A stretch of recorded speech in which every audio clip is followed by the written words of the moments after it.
Welcome all of you in stock trading Mantra. So आज का ये वीडियो रखा है हमने स्पेशली ब्रेकआउट बिल्टअप को आइडेंटिफाई करने के लिए कि किस तरीके से हम स्टॉक्स के अंदर ब्रेकआउट को पहले से आइडेंटिफाई कर सकते हैं। तो देखिए, जो मेन इंपॉर्टेंट चीज़ है इसमें, identify the difference between breakout built up and rejection near resistance level.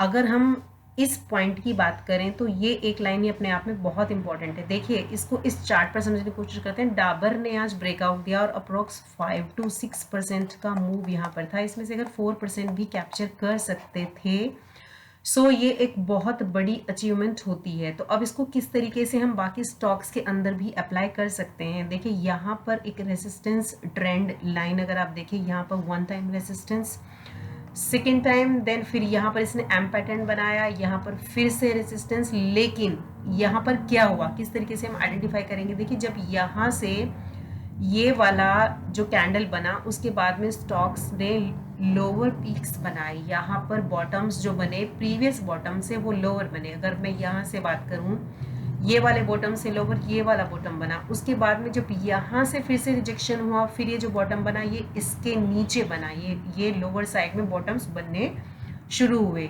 लेकिन जब भी ब्रेकआउट बिल्टअप बनेगा तो ब्रेकआउट बिल्टअप के समय अगर यहाँ पर अगर मैं बात करूँ, यहाँ पर एक शूटिंग स्टार बना। इस शूटिंग स्टार को नेगेटिव कैंडल में कंसीडर करती अगर इस शूटिंग स्टार के नीचे रेड कैंडल क्लोज होकर के उसका कंटिन्यूएशन होता। एंड ये जो एक लेवल यहाँ पर आप देख रहे हैं, यहाँ पर एक डिमांड जोन क्रिएट हुआ, यहाँ पर एक सपोर्ट बिल्टअप हुआ। इसके नीचे अगर यहाँ से ये ब्रेक डाउन हो जाता, इस लेवल को पेनिट्रेट करके नीचे चला जाता, तो स्टॉक यहाँ से निगेटिव हो जाता।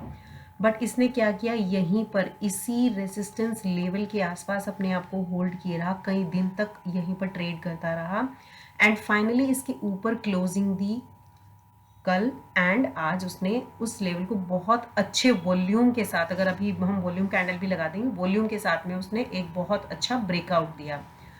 तो हमें कैसे पहचानना है, अगर लोअर पीक्स बनने, लोअर बॉटम्स बनने एक तरीके से स्टॉप हो गए हैं और एक वहाँ पर एक डिमांड जोन क्रिएट हुआ है, उस डिमांड जोन का जो अपर लेवल है उसको पेनिट्रेट करके नेक्स्ट कैंडल्स उसके नीचे नहीं जाती, वहीं से सपोर्ट लेकर के वहीं से वापस जाती हैं। एंड यहाँ पर ऑलरेडी अगर डे टाइम फ्रेम पर ऑलरेडी अगर 3 बार रिजेक्शन, अप्रोक्स 3-4 बार रिजेक्शन हो चुका है, तो देयर आर हाई चांसेस कि अगर इसके ऊपर कैंडल क्लोज होती है तो स्टॉक्स जो है वो ब्रेकआउट देने वाला है।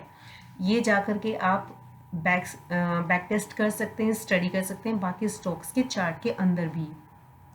फिर सेकंड चीज हम क्या देखते हैं, हम कंसीडर करते हैं कि क्या स्टॉक्स ने 200 डेज के मूविंग एवरेज के ऊपर क्लोजिंग दी है, क्या वहां पर उसने कुछ टाइम तक कंसोलिडेट किया है। यस, इसने देखिए यहाँ पर 200 डेज के मूविंग एवरेज के ऊपर क्लोजिंग दी, यहाँ पर कंसोलिडेशन किया, कंसोलिडेशन की आप कैंडल्स देख सकते हो। उसके बाद में यहाँ से इसने 200 डेज के मूविंग एवरेज के ऊपर क्लोजिंग देने के बाद में ट्रेंड लाइन का ब्रेकआउट दिया। और अगर मैं ट्रायंगुलर पैटर्न्स की बात करूँ तो ये एक सिमेट्रिक ट्रायंगल आपको दिखेगा। सिमेट्रिक ट्रायंगल जो है वो बाई डायरेक्शनल होते हैं। अगर ये यहाँ से स्टॉक इस तरीके से आ जाता तो इसका यहाँ से ब्रेक डाउन भी हो सकता था, तो या तो उनका ब्रेकआउट होता है या ब्रेक डाउन होता है। सिमेट्रिक ट्रायंगल्स का दोनों ही पॉसिबिलिटी रहती है। तो इसका यहाँ पर आज ब्रेकआउट हुआ, तो 200 डेज की मूविंग एवरेज के ऊपर भी क्लोजिंग हुई, प्लस ट्रेंड लाइन का भी ब्रेकआउट था, प्लस हम वॉल्यूम कैंडल भी इसमें लगा देते हैं एक बार। यहाँ पर अगर आप वॉल्यूम देखोगे,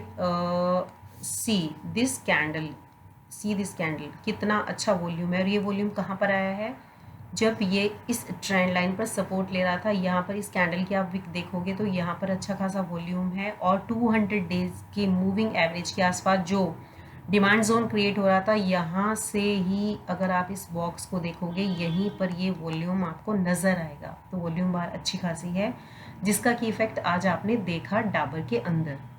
सो फटाफट से एक बार रिवाइज कर लेते हैं पॉइंट्स को। ब्रेकआउट बिल्टअप एंड रिजेक्शन के बीच आपको डिफरेंस आइडेंटिफाई करना है, प्लस 200 डेज के मूविंग एवरेज के ऊपर आपको क्लोजिंग चाहिए स्टॉक की, प्लस उसने वहाँ पर कुछ टाइम कंसोलिडेट किया हो, अगर हो सके तो वहाँ पर हैमर या पिन बार टाइप का कैंडल बना हो।